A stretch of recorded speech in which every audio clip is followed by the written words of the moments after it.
Esse podcast é apresentado pela Copastor.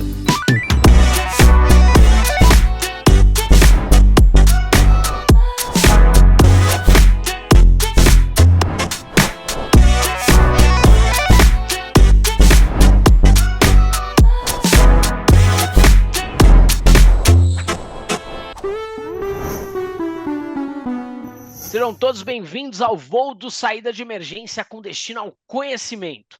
Eu sou o Daniel Amorim e vou conduzi-los no bate-papo de hoje. O propósito deste podcast é elevar a consciência por meio da construção colaborativa de conteúdo, transbordando para a sociedade nossa cultura e valores. Tripulantes, microfones em automático.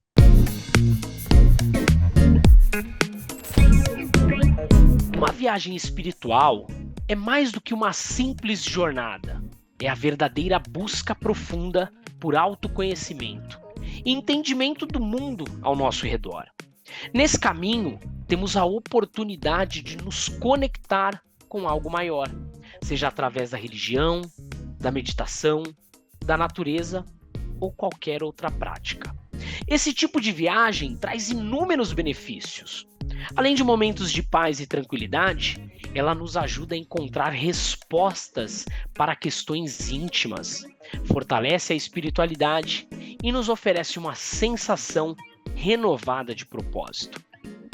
Cada pessoa tem sua espiritualidade e pode buscar conexões e experiências alinhadas com suas crenças e valores. O essencial é estar aberto ao aprendizado, independente da religião ou filosofia de vida. E aí, você está aberto ao aprendizado? Como você faz para saber de todas as novidades do Saída de Emergência? É fácil. Siga a gente no Instagram, @saída.pod, no YouTube Copastor Viagens e Turismo e nas principais plataformas. Bom, hoje na cabine vou com mais dois grandes viajantes aqui com várias experiências, conexões espirituais para inspirar todos os nossos ouvintes. Vou começar com ele, Paulo. Seja muito bem-vindo ao Saída de Emergência. Que tipo de passageiro é você, Paulo? Olá, pessoal. Olá, Daniel, Marco. Então vamos lá, vamos embarcar aí nessa viagem. Sou o Paulo Iarque, eu sou médico veterinário e viajante nas horas vagas. Bom, por muito tempo, né, eu comecei a viajar mais por aquele padrão convencional de descobrir novos lugares, tirar belas fotos, de ter essas experiências. E chegou um momento que eu sentia uma necessidade um pouco maior de ampliar aí um pouco os objetivos dessas viagens. Eu sempre fui um cara que gostei muito da parte de história, sempre gostei muito de fotografia. Então, no início eu viajava exclusivamente para isso, né? Para conhecer um pouco mais a fundo as culturas locais. E ainda considero isso um grande objetivo nas minhas viagens, mas eu passei também a querer buscar uma conexão um pouco maior, buscar um pouco mais o autoconhecimento, e a partir daí vieram alguns tipos de viagens diferentes, né? Hoje eu procuro alinhar também um pouco do voluntariado, que é uma coisa que me preenche bastante, que me conecta com o sagrado. Então, hoje, além das viagens convencionais para lugares bonitos, pontos turísticos, culturais e gastronômicos, eu tenho também aí botado no meu roteiro algumas viagens voltadas para o voluntariado. As principais experiências que eu tive foram na África. Então, eu trabalhei num campo de refugiados de guerra no Malawi, trabalhei no sul da ilha de Madagascar também, numa área de extrema miséria, seca. Então, eu acho que hoje eu posso dizer que eu sou um viajante bem eclético, desde cultura, gastronomia, voluntariado, espiritualidade, é um misto de tudo, tudo que preenche, né, e que traz conhecimento para a gente se tornar uma pessoa melhor. Já deu vários spoilers e instigou aí várias pessoas porque tem muita história para contar. E junto com o Paulo, o Marco Ferrer também vai com a gente na cabine. Marco, seja muito bem-vindo ao Saída de Emergência. Que tipo de passageiro é você? Fala, Dani, tudo bom? Paulo, boa Show. tarde a todos aí. Então, cara, eu é um pouquinho na mesma pegada do Paulo, assim, mas eu acho que eu vim numa crescente assim de estilos de viagens, né? Desde quando eu comecei a viajar, a minha história eu comecei lá na Varig, lá em 99, foi meu primeiro emprego. Então eu tinha aquele sonho de conhecer novos lugares, de conhecer o mundo. Eu via as pessoas viajarem e aquilo me instigava muito. O meu pai mesmo, que trabalhou a vida inteira na área comercial, ele viajava muito, então eu queria aquilo para mim, né? Ele sempre voltava com uma história e tudo mais. É, então eu acho que é uma crescente, né? Primeiro pelo menos o intuito era conhecer os lugares, né? Cultura, é, mais mochilão no início, né? Porque você acaba, né? Quando a gente é jovem, a gente faz o Tudo que no começo da pode vida, e o que recursos mais escassos. mais escassos, mas que eu acho que é muito importante, né? Pelo menos você tem dois ângulos aí de viagem, né? E dá um pouquinho de saudade, tá? Quando eu olho agora para as viagens que eu faço a trabalho, que eu fico, né, em hotéis 5 estrelas, que faz parte do meu trabalho, eu olho para trás e falo, putz, eu gosto daquilo também, né? Eu não posso esquecer daquela coisa simples, né? Que eu acho que te dá muito mais conexão com algo divino, com algo sagrado, do que muitas vezes algo que é um pouco mais supérfluo, vamos dizer assim. Então tem que tomar um pouquinho de cuidado com essa questão aí. O sábio é aquele que fica num hotel 5 estrelas, mas tem um propósito por trás e fala: eu sei enxergar todas as nuances de viagem, até mesmo a comunidade local, o quão faz bem um hotel estar ali para aquela comunidade, o crescimento do local. Eu acho que tudo isso influencia no seu crescimento como pessoa, como viajante. Eu acho que é um pouquinho assim. O Paulo, ele já foi numa, né? Eu acho que o propósito dele já é um pouquinho mais direcionado. Eu fui em muitos momentos no susto que o meu propósito veio. Então, foi no meio de uma viagem que me deu um insight. Eu falei, putz, espera aí, eu estou começando a mudar a minha visão até de mundo aqui, né? Então, por uma experiência que eu tive, alguém que eu conheci. Então, acho que tudo isso faz parte de uma viagem com um propósito espiritual, né? Porque espiritual e religião é diferente, mas eu acho que espiritual, no termo espírito, de você mesmo se conhecer, de saber a sua essência, seu lugar no mundo. Eu acho que é um pouco sobre isso. Ô, Marcos, você trouxe você deu uma abertura, né, muito oportuna, né, já para falar então de espiritualidade diferente de religião. Então contextualiza um pouquinho para a gente como que você enxerga isso, como que é o que é diferente entre religião e espiritualidade? Tá, o que eu acho, Dani, é a minha percepção, né? Eu vou contar um pouquinho a minha história nessa questão, porque eu acho que existe uma viagem que para mim foi muito importante, um divisor de águas para o Marco que eu sou hoje, para o Marco lá atrás, foi o Caminho de Santiago de Compostela, né? Eu acho que quando eu fiz lá em 2001 o Caminho de Santiago, que foi uma aventura, eu trabalhava ainda na Varig, peguei férias com um amigo meu e um primo meu, e foi na loucura. Então, assim, não tinha nenhum aspecto espiritual, religioso nessa viagem. A gente estava indo pela aventura. Putz, caminhar não sei quantos quilômetros por dia, conhecer gente. Eu era jovem. Você tem uma ideia? Eu fui. Não tinha. A internet já existia, mas não tinha tanta informação como a gente tem hoje. Então, hoje, se um passageiro, né, se um peregrino, vamos dizer assim, ele quer fazer uma viagem para Santiago, ele entra na internet ou ele entra em contato com uma agência, por exemplo, ele consegue fazer a viagem dele só em hotel 5 estrelas no caminho de Santiago, indo nos melhores restaurantes, né, ao longo do caminho. Ou se ele quiser fazer por conta, ele consegue fazer também tudo pela internet. Antigamente não era assim, né? Então a gente tinha que a Associação do Caminho de Santiago ainda existe aqui em São Paulo, no Rio. Então a gente ia nessa associação, tirava uma credencial. Essa credencial é onde você carimba, né, nos albergues, né, e refúgios, eles chamam Os de marcos, refúgios, legal. né? E você vai carimbando os lugares até para você saber, lá quando você chega em Compostela, é o que vai demarcar a quilometragem que você caminhou, né? Então são pelos selos que que você vai, né, colocando ali na credencial.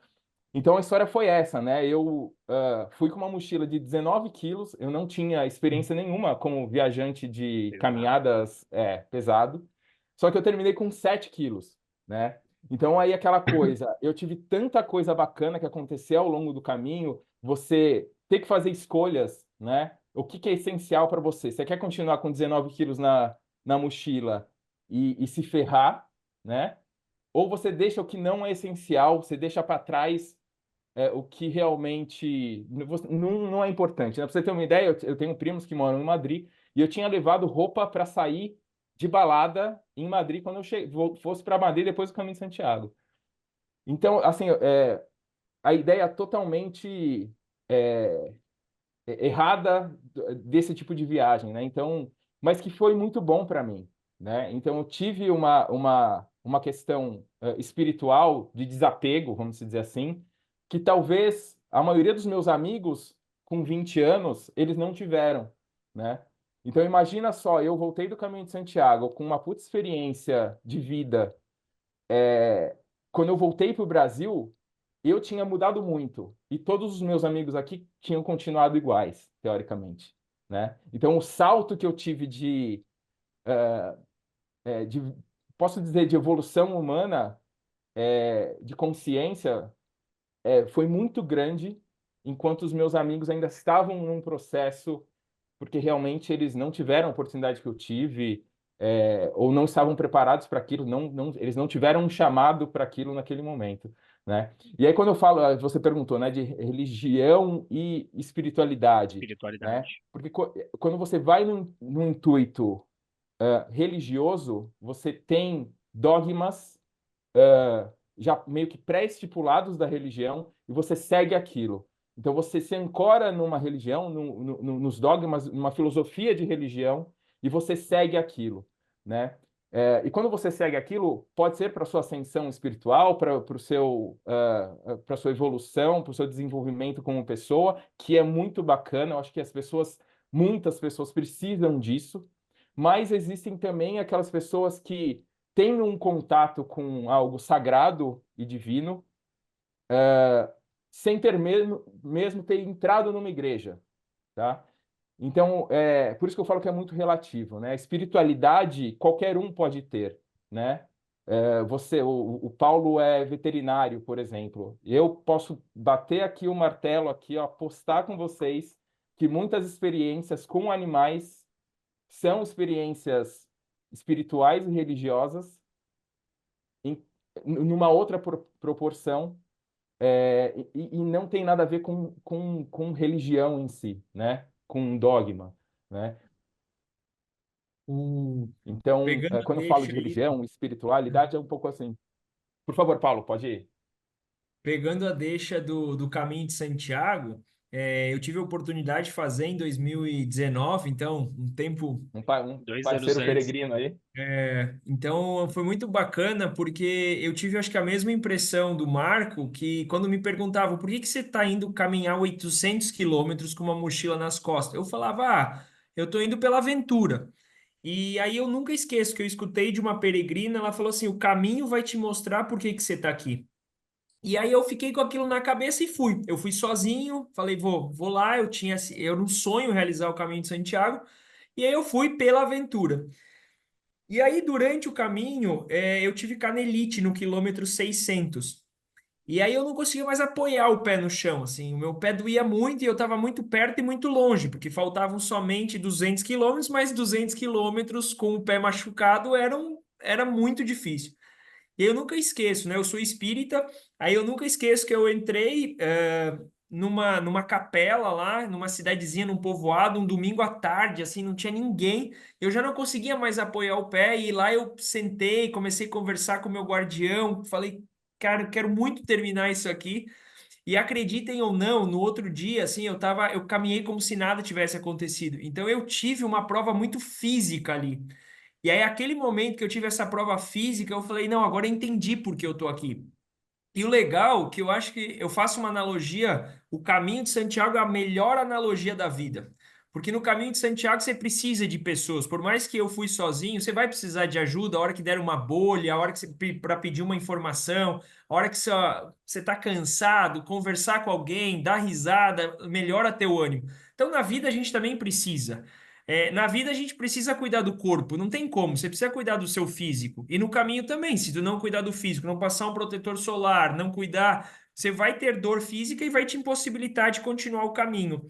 Mas ao mesmo tempo, assim como no caminho na vida, é importante que você saiba caminhar sozinho, que você aproveite a sua solitude, porque afinal de contas, tem hora que é só você. Você não pode ser dependente de alguém. Você pode ter relações entre amigos, enfim, é, na forma de casal, mas é muito importante que você tenha a sua solitude. E no caminho isso é muito nítido. Os momentos que a gente caminha em grupo, os momentos que a gente caminha sozinho, e ambos são igualmente prazerosos, digamos assim. Importantes, né? E o legal, porque no caminho você vai encontrando pessoas, eles vão sumindo, porque cada um tem um ritmo, depois você reencontra, alguns tu não vai mais reencontrar. E na vida é assim, né? A gente tem os amigos de faculdade que pareciam ser eternos, aí hoje em dia você mal e mal vê eles, você tem outro grupo e é aquela impermanência total.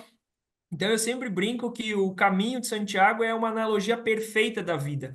E o que o Marco falou, quanto mais bem material, 19 quilos de mochila, mais pesado, maior chance de ter problema, mais apego. E conforme você vai fazendo o caminho, você vê que você precisa de muito pouco para viver. E quanto É, mais leve você caminhar nessa jornada da vida, quanto menos apego ao material, mais simples são as coisas e mais leve você vai caminhar. Então, eu sempre, durante o caminho, eu fui refletindo e eu falei, cara, o caminho de Santiago é a analogia da vida. É tipo assim, é perfeita a analogia da vida. E o quanto é importante a espiritualidade nos momentos, como eu passei ali uma dificuldade física, e o quanto a espiritualidade naquele momento me ajudou a dar força, e no outro dia eu tive uma prova física aí, e realmente o nosso psicológico, com a ajuda aí das suas crenças, e no caminho você encontra ateu e tá tudo bem, porque a vida é feita de diversidade. Então você não precisa seguir uma religião. A gente né, sabe que a caridade do ateu é a mais verdadeira possível, porque afinal de contas eles não esperam nada em troca, né? Se eles nem acreditam no pó, se eles fazem o bem é porque realmente o coração deles é bom. Então o caminho ele vai ensinando todas essas coisas e é uma experiência que com certeza eu recomendo. é. Ou É, seja, até quando. o maior ateu, né, também tem o seu lado de bondade genuína, né? E é bacana vocês falarem aí do Caminho de Santiago de Compostela, que são 800, 900 quilômetros. E aqui na versão nacional reduzida, a gente tem a Rota da Luz, que é um caminho que você sai aqui de Taubaté, em São Paulo, e você consegue chegar lá no Santuário de Nossa Senhora Aparecida, são 210 quilômetros, né? Então, ou seja, é um quarto daquele caminho que vocês percorreram. E aqui, assim, eu já fiz a Rota da Luz, e assim, é um baita desafio. Como o Paulo comentou, é o desafio físico, é o desafio emocional, é o desafio psicológico, né? Por isso que quando o Marco trouxe, falou, poxa, fui com 19 quilos, eu falei, esse foi de fato sem pesquisar nada, porque assim, quem vai hoje numa rota como essa, de fato, o cara já vai levar o mínimo possível, e até o mínimo às vezes é desgastante, né? E eu acho que É, assim, o que vocês trouxeram é muito bacana, porque aí que de fato a gente consegue perceber o que de fato a gente precisa, né? Como o Paulo trouxe para viver, o que de fato faz sentido, né? É aquela pessoa que vai me ajudar com uma bolha, é aquela pessoa que vai me é. ajudar com uma palavra, é a minha solitude, e tem vários outros, né, aprendizados. É, e aí, Paulo, eu queria só fazer mais uma pergunta para você. Quando você pensa em viajar, o que motiva a sua decisão de destino? Você já trouxe um pouquinho ali no começo, que hoje você já traz a questão do voluntariado, mas o que tem por trás do voluntariado? Eu acho assim, ó, como eu falei, eu sou bem eclético, então eu tenho viagens que eu faço exclusivamente pensando na questão cultural, né, de história, como eu gosto de história e fotografia. Mas pensando nas viagens do voluntariado, com certeza assim, a gente sai daqui achando que vai doar muito e quando você chega lá, você só recebe, né? É bem desproporcional o quanto você doa e o quanto você recebe durante um voluntariado. Minha primeira grande experiência em voluntariado foi trabalhando num campo de refugiados de guerra no Malawi, na África, né? O Malawi é um dos 5 países mais pobres do mundo. E aí, só para contextualizar, esse campo de refugiados, principalmente refugiados do Congo, Burundi, Ruanda, que fugiram, digamos assim, porque o país está em guerra e hoje eles vivem com US$ 5 por mês que a ONU fornece num campo de refugiados que eles não podem sair, né? Eles não podem sair de lá porque eles não podem trabalhar. O governo do Malawi não permite que eles trabalhem. Então, é quase como se fosse um campo de concentração do século XXI. E aí eu fui para lá, não sabia exatamente o que eu ia encontrar. E, Dani, eles me ensinaram assim absurdamente, porque tu pegar pessoas que têm um histórico desse, um histórico de guerra, que largaram tudo, e aí tu encontrá-los no dia a dia ali no trabalho, e eles estão com um sorrisão no rosto, eles estão animados de recomeçar a vida, acho que a gente se proíbe de reclamar, né, da nossa vida. E a gente vê o quanto a gente deve ser grato pelo que a gente tem. Parece meio clichê isso, falar de gratidão, mas realmente, desde que eu voltei de lá, eu jamais reclamei do meu trabalho, né? Eu acordo sempre pensando, não, é mais um dia, é um dia que eu estou tendo oportunidade.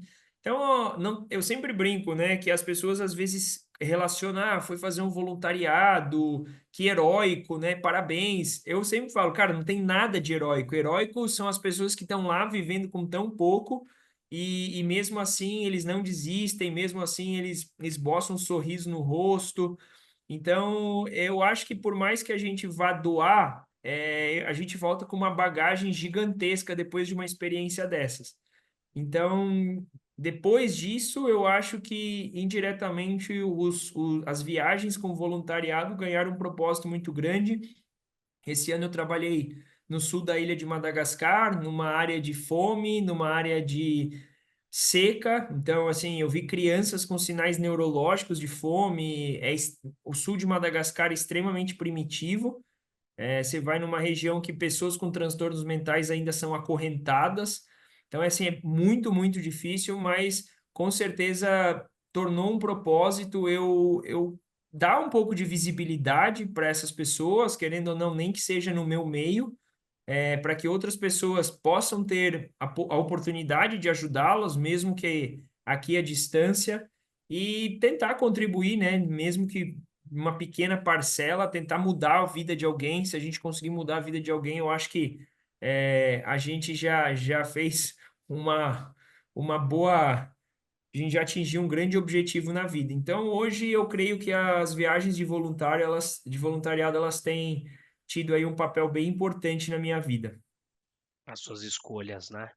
E assim, é lógico, você está indo fazer o voluntariado, só que você também conhece aquele lugar, né? Então, Sim. assim, você não está só voluntariando, você está conhecendo um lugar novo, para aqueles viajantes, né, que gostam de dar um check, de conhecer você continua conhecendo lugares Sim, novos, culturas eu, novas, eu, culinária nova, e com eu todo esse sempre propósito aí. eu sempre faço voluntariado e aí normalmente eu não volto junto com os demais. Eu sempre estendo um pouquinho, eu já me organizo. Então, no Malau eu fiz safari, em Madagascar eu visitei a Avenida dos Baobás, eu tive a oportunidade de visitar alguns vilarejos.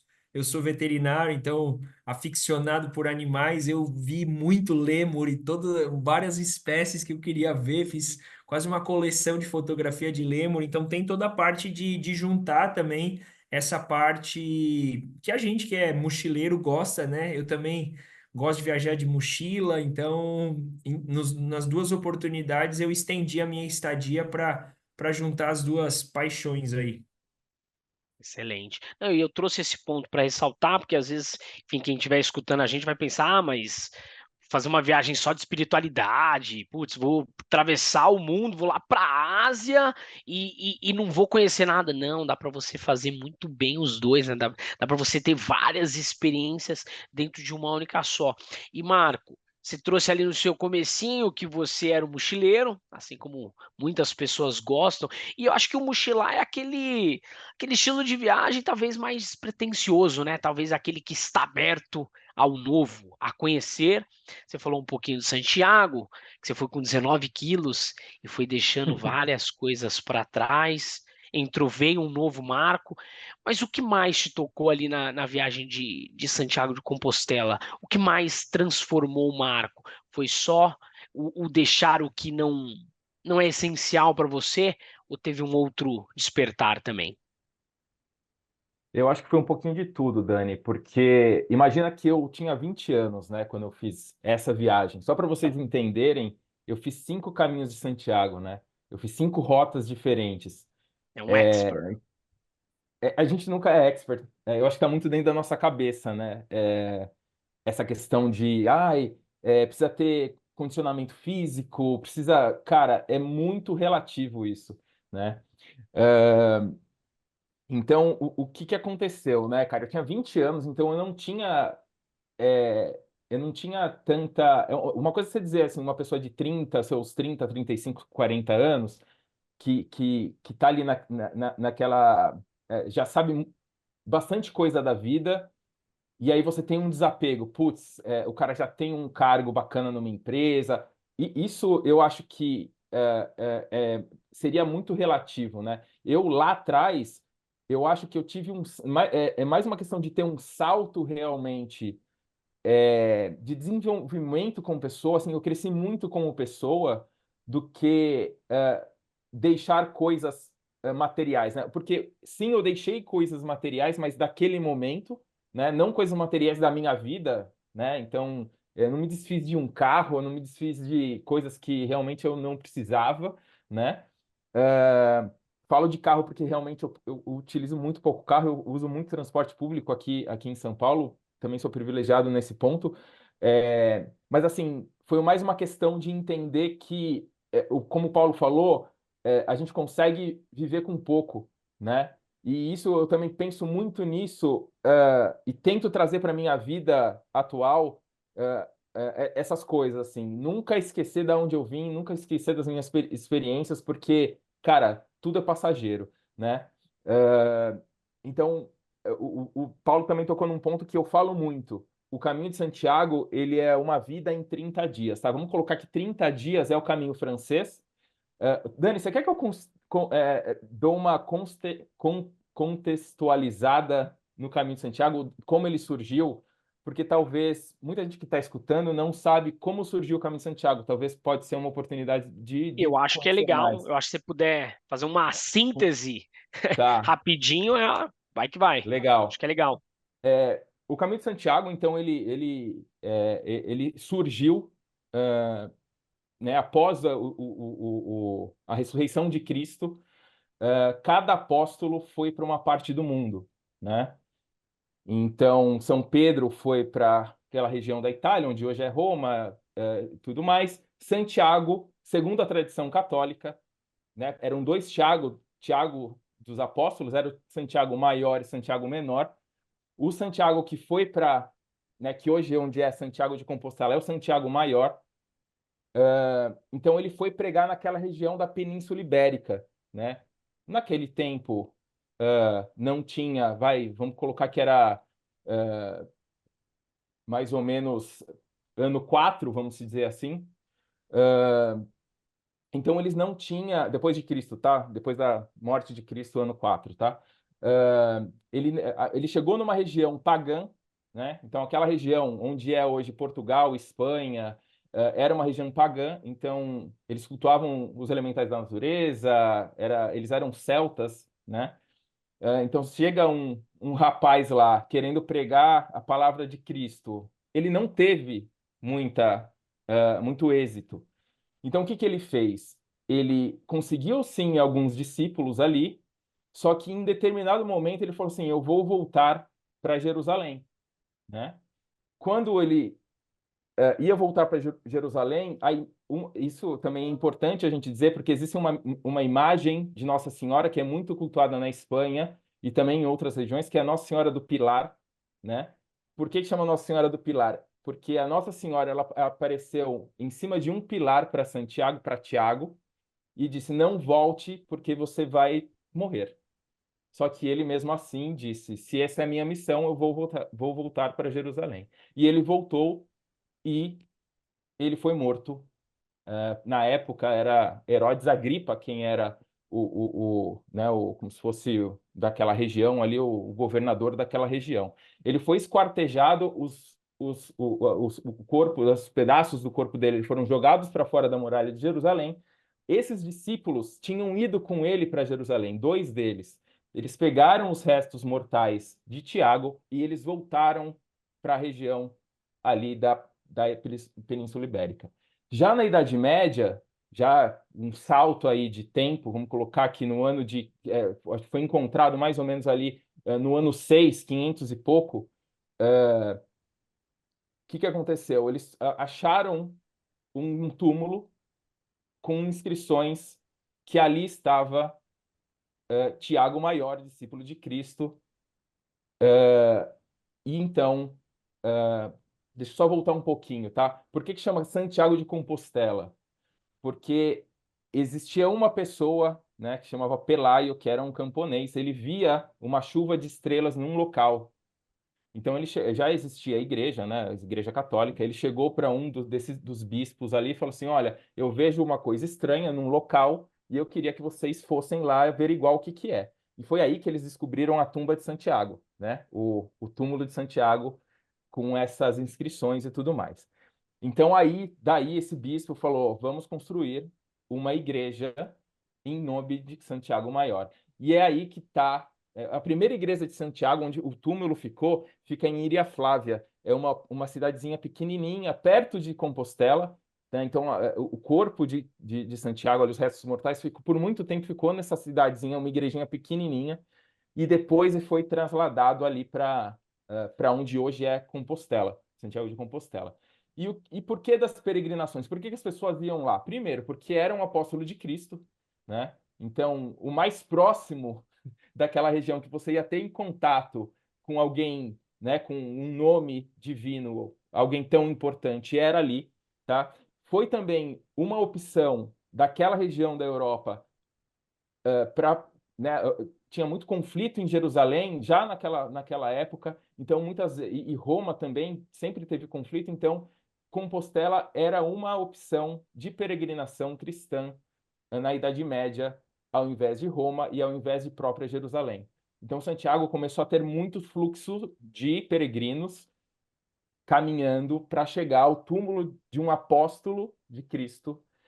Por isso que é tão importante. Tá? Hoje, Compostela é o terceiro ponto mais importante de peregrinação para o catolicismo, tá? Para o cristianismo. Então, primeiro é Jerusalém, segundo Roma e terceiro Compostela. Ainda é Compostela, tá? Não estou contando aí peregrinações marianas, né? Que é Fátima, Lourdes, Nossa Senhora de Aparecida, Guadalupe no México, né? São muito importantes, mas com peregrinação robusta, de volume de pessoas, e internacionalmente conhecido, ainda Compostela é o terceiro lugar ali de peregrinação, né? Então, só para contextualizar por que é tão importante e como Compostela ressurgiu, né? Porque na Idade Média era algo que era teoricamente corriqueiro para as pessoas, porque elas saíam da própria casa, iam caminhando até Compostela, né? E por um período o caminho ele ficou esquecido, né? E aí o Paulo Coelho ele reviveu o caminho de Santiago de Compostela lá nos anos 70, mais ou menos, porque ele escreveu o Diário de um Mago, né? Quando ele escreveu o Diário de um Mago, que foi um livro que também no começo não teve tanto, né, tanto adepto assim, mas muita gente ali começou a ler aquele livro porque envolvia muita bruxaria, muita coisa mística, então as pessoas começaram a ter muito interesse por esses temas, e aí o caminho ele ressurgiu com o livro do Paulo Coelho. Tanto é que o Paulo Coelho hoje né, principalmente a Galícia é muito grata ao Paulo Coelho por ter tido esse avivamento Dada aí do essa caminho, ajuda, né? essa ajuda, porque é uma ajuda realmente turística, realmente o Caminho de Santiago ele tinha problemas, aquela região, né, do caminho não era muito visitada, né? Tem povoados ali que só viviam da agricultura e não tinha nenhum tipo de atrativo. Lógico, tinha lá uma igreja, por exemplo, do século XIII, século XII, mas que estava em ruínas, porque ninguém visitava. Não Então tinha ele circulação, conseguiu, né? ele não tinha circulação. E as peregrinações também têm um pouco sobre isso, né? É sobre você reavivar um local que está muito pouco explorado. Já que você deu essa abertura aí, vou propor aqui um game para você e pro Bora. Paulo, né? Apesar de, enfim, a gente estar falando de um assunto mais inspiracional, mais de conexão, normalmente, né? Um pouco mais sereno, mais calmo. Vou propor aqui um quadro de mito ou verdade. Então, qual que é a ideia? Eu vou falar uma Vamos frase, lá. vou começar pelo Paulo. Paulo, você vai me falar se é mito ou se é verdade e o porquê na sua concepção, tá? Não tem certo, não tem errado. É aquilo que você acha. Então, começando. Viagens espirituais são apenas para pessoas religiosas. Mito ou verdade, Paulo? Ah, eu acho que é mito porque a conexão é muito individual, né? Tem pessoas que vão se conectar com a natureza e tá tudo bem. Tem pessoas que vão se conectar com a religião e tá tudo bem. Religião acaba sendo muito relativa, né? Se a gente pegar aí a quantidade de religiões e de crenças e de dogmas que a gente tem, não tem um certo e errado, é você respeitar o diferente, mas eu acho que não. Eu acho que a conexão com o sagrado ela é individual e cada um vai buscar isso de formas diferentes. Show. Até mesmo, talvez, nas igrejas que o Marco, trazendo esse outro lado, né? Talvez de criar por um lado ali para movimentar, para trazer pessoas. Ali, apesar disso, cria-se uma conexão espiritual, né? Porque para Sim. outras pessoas é genuíno. Então, também concordo É. contigo. Pontuaria ali que é um mito. E Marco, para você, cada viagem espiritual é única e pode ter diferentes propósitos e experiências. É mito ou verdade? É verdade. Assim, vou dar, de novo falar sobre o Caminho de Santiago, né?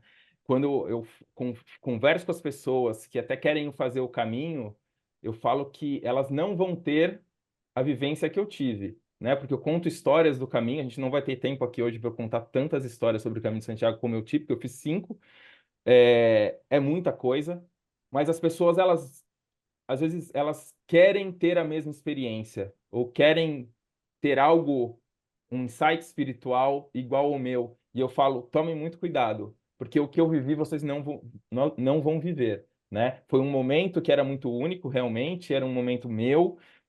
Então vai muito de pessoa, quem você encontra, e também muito do momento da pessoa mesmo, né? Em que momento ela está de vida, né? E aí aquela coisa, você está aberto para você receber certas coisas, né? Você está fechado, então acho que vai muito sobre isso. A gente não pode colocar que uma experiência ela vale para todo mundo, porque realmente é, né, como eu fiz 5 caminhos, por exemplo, a princípio eu falei, nossa, eu vivi o meu primeiro caminho que foi muito bacana, e aí no segundo eu fui achando que eu ia ter muito das coisas que eu tive no primeiro. E eu tive experiências totalmente diferentes, mas também muito importantes na minha vida. Então a gente precisa estar aberto ao diferente, ao novo, porque eu acho que viagem é um pouco sobre isso, né? É, é Exato. você conhecer, né? E se conhecer Exato. também. Exato, todo mundo é individual, né? Como que eu vou fazer uma viagem, quero ter a mesma experiência espiritual do que você, né? Será que eu passei por eu quero passar, será que eu estou disposto a passar pelo mesmo processo que você, né? Porque É as isso pessoas aí. gostam de usufruir, mas será que passar pelo É, mesmo processo, pela mesma jornada, todo mundo está disposto? Então é. cada um vai ter seu resultado. Paulo, uma viagem espiritual também pode ser uma oportunidade de autoconhecimento, crescimento pessoal e conexão com o mundo ao nosso redor? Mito ou verdade? Ah, eu acho que é verdade, né? Eu acho que é uma das coisas que a gente busca quando vai fazer uma viagem espiritual é o autoconhecimento. E isso não é só aquele autoconhecimento aí, saindo um pouco só do espiritual, que já seria a grande, talvez o grande objetivo, né? Eu acho que a viagem, além do teu autoconhecimento, você muda muito teus comportamentos de sociedade, né? Desde questões ambientais, questões políticas, a parte de aceitação do diferente, então ela é muito mais ampla do que só algo que você tem do seu eu, mas acho que como um todo, como um coletivo, você acaba encarando o mundo de uma outra forma, ou pelo menos deveria aprender com as diferenças, né? Porque a viagem não é só o que você vê, é também as pessoas que você encontra e o quanto você aprende com elas. Então, eu não tenho dúvidas que uma viagem espiritual ou qualquer viagem, né, mesmo que as pessoas às vezes não vão com o intuito espiritual, eu acho que a gente não pode voltar igual. É impossível você não pode voltar de uma viagem só trazendo foto bonita e contando história engraçada, né? Então a gente precisa mudar os certos comportamentos de sociedade, a gente se torna pessoas, eu acho, de certa forma, mais receptiva para as diferenças. Como eu falei, a questão ambiental, que eu vejo que é uma questão muito importante, que a gente precisa mudar urgentemente, né? A gente tem vários exemplos aí, então esses pontos eles vão encaixando na nossa cabeça Uhum. e de certa forma nos lapidando a caminho da evolução. E você vê, às vezes a gente conversa, por exemplo, os problemas do Brasil. Normalmente a gente sempre vai, né? Qual que é o principal? A educação. E para mim, viagem é buscar essa educação, buscar esse conhecimento constante, entendeu? Porque eu só vou entender se o que eu tenho hoje é ruim, é bom, é mediano, quando eu olho ou eu tenho outras coisas para comparar. E não só comparar no que é bom ou ruim, mas às vezes eu consigo entender por que que as coisas hoje estão assim ou são assim, né? Porque a gente tem contato com outras culturas, com outras pessoas, e aí a gente tem um olhar mais plural. Então, assim, eu acho que isso que você trouxe é fundamental quando a gente fala de conexão, de evolução, de espiritualidade, porque às vezes as pessoas devem estar se perguntando que espiritualidade é algum ritual, né? É. Mas, cara, É. espiritualidade é uma coisa às vezes muito simples, né? Tem vários, né, vários tipos de espiritualidade, como a gente comentou, mas espiritualidade é esse você se Mudar permitir conhecer algo comportamento novo. já é uma forma de evolução espiritual, né? Então não é ir para um ritual X, não é esse tipo. É pelo menos você tirar aquele tempo para repensar certos comportamentos diários, individuais e coletivos, e ver o quanto você pode mudar aqueles comportamentos rumo aí sim a uma evolução definitiva. Show. Paulo, após várias viagens realizadas, você comentou um monte aí, né? E também um livro lançado sobre suas experiências, né? Qual o próximo destino que você está pensando aí, por quê? Então, cara, eu tenho eu gosto de viajar para lugares que tenham choque cultural. Eu gosto de ser surpreendido, eu gosto de ter esse momento de comparação. Eu sei que a gente não deveria comparar, mas não comparação no sentido de ficar, isso é melhor, isso é o pior, mas assim, o que que eu posso melhorar, o que que eu posso extrair? Porque, cara, qualquer lugar tu vai extrair coisa, né? Tu pode estar não importa onde você vai ter pontos positivos e negativos. Não existe um lugar só com pontos positivos, tampouco só com pontos negativos. Então, agora, né, como eu falei, eu voltei faz um mês de Madagascar, então a África está bem recente, e aí eu normalmente vou mudando de continente, porque eu acho que isso vai dando aquela diferença. Mas meu próximo destino é um pouco mais histórico do que espiritual ou do que voluntário. Eu estou indo para a Bósnia. Eu sei que é um destino aí, talvez não tão conhecido, mas a região dos Balcãs é uma região que eu já faz tempo que está no meu radar e por toda aquela história Cortina de é, ferro? da parte ali, né, da antiga Iugoslávia, a parte do Tito, a Guerra da Bósnia, o cerco de Sarajevo, e então eu sempre me senti muito atraído por essa parte da história. E agora meu próximo destino, passagem comprada sábado, então já não tem mais volta. Eu estou indo para a Bósnia. Bacana. Show de bola. Marcou, quais são os destinos? Não sei se nem existe, né? Mas quais são os destinos mais indicados para pessoas que buscam essa conexão interior, essa espiritualidade que a gente tá comentando aqui? Mais uma vez, é bem relativo, né, Dani? Porque a gente tem que pensar muito no momento da pessoa, né? Às vezes ela tem um sonho, por exemplo, de conhecer determinado lugar e aquilo se torna algo muito espiritual para ela. Ela volta diferente, ela se transforma, né? Então é muito relativo. Lógico que existem eh, locais que a gente, né, conhece como locais sagrados, né? De vários países tem locais sagrados, né? No Japão tem local sagrado, na China, na Coreia, aqui próprio na América do Sul, a gente tem, né, vários outros locais interessantes que pode dar uma ajudinha, mas muitas vezes as pessoas até podem se decepcionar, porque às vezes ela vai com tanta, né, Expectativa, né? expectativa, e eu falo que o mal do homem é a expectativa, né? Expectativa é igual frustração.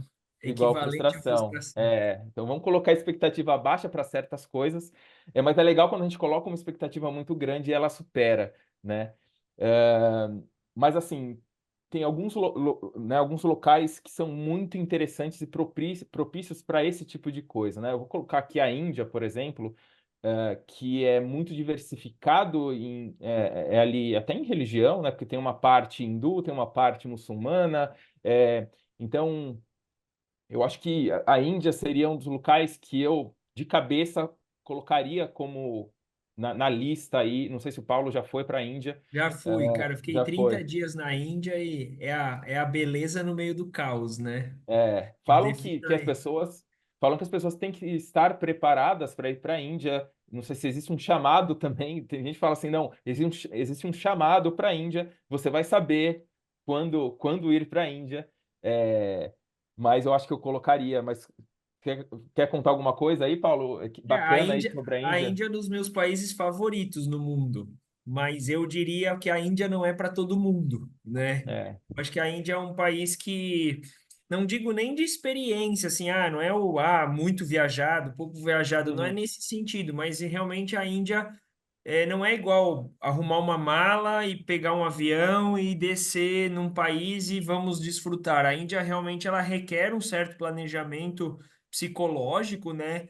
É, e assim, para você ir para a Índia com essa visão de conseguir extrair a beleza, como eu sempre brinco, eu defino a Índia como a beleza no meio do caos, porque se você for com um olhar muito raso para a Índia, você vai voltar de lá falando, é, nossa, é muita pobreza, falta de higiene, e não, na verdade é o país de vários deuses ali, né? Pelo é, hinduísmo, já ter vários deuses que chega um certo momento que é confuso a gente entender toda aquela espiritualidade, e aí você vê aquelas pessoas extremamente em situações de miséria, mas com uma resiliência fora do comum.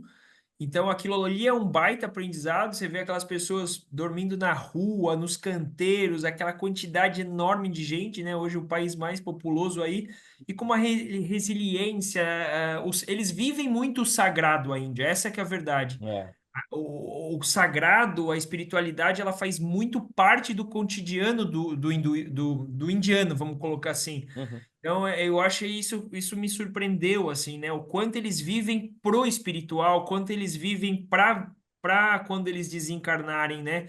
E às vezes a gente não, a gente fica apegado no dia a dia, e aí a parte espiritual, muitas vezes, ela é uma hora que se dedica a uma crença, é uma oração no final do dia, e eu percebo que muitos dos indianos, claro, toda generalização ela é burra, né? Não dá para generalizar, mas sim, boa parte dos indianos, eles vivem para o sagrado, eles vivem para o espiritual. Então, eu acho que É esse muito foi um, presente, né? um aprendizado muito bacana, né? Você vai lá visitar o Ganges, tu vai encontrar os sadhus, né? Que são aqueles que totalmente desapegados, que eles ficam ali orando todo dia, eles têm o desapego de tudo que é material, então, assim, é um ápice, né, do que a gente vive, assim, é muito diferente do que a gente vive. Então, a Índia foi uma baita experiência. Acho que E um aí, outro. então, Pode falar, Dani, pode falar desculpa. mais. Não, Marco, por favor. Não, acho que um outro destino que está muito em alta é o Nepal. né? Eu acho que é um outro destino que eu tenho muita vontade de conhecer. A Índia também eu não conheço, mas é um outro destino muito interessante, né?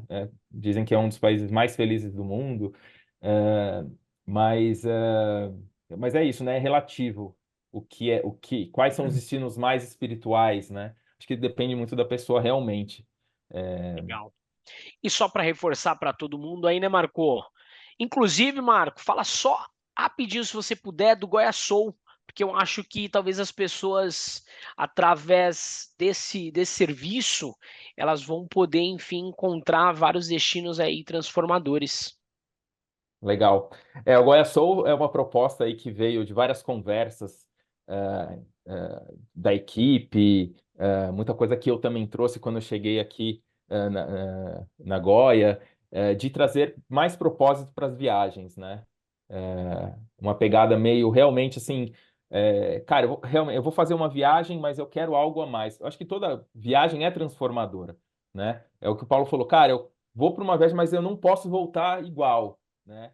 Isso seria realmente o básico. Mas quando você tem, Frustrante, é. quando você tem consciência de que você quer se transformar em uma viagem, eu acho que fica muito mais bacana, né? Então, o Goiás Soul, ele é um portfólio de experiências espirituais, também de wellness, de autocuidado, de autoconhecimento, no mundo inteiro.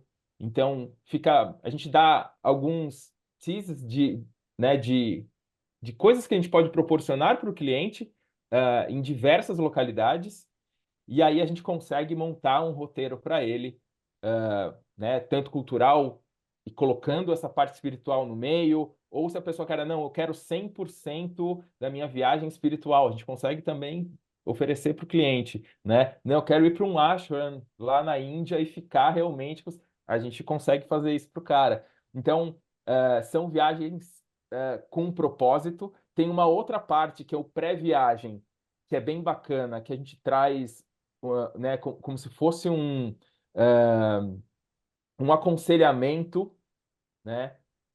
A gente faz como se fosse um mapa astral do cliente, né? Na verdade, é um mapa cartográfico do cliente e a gente consegue verificar eu não, né? Porque é o profissional que faz isso.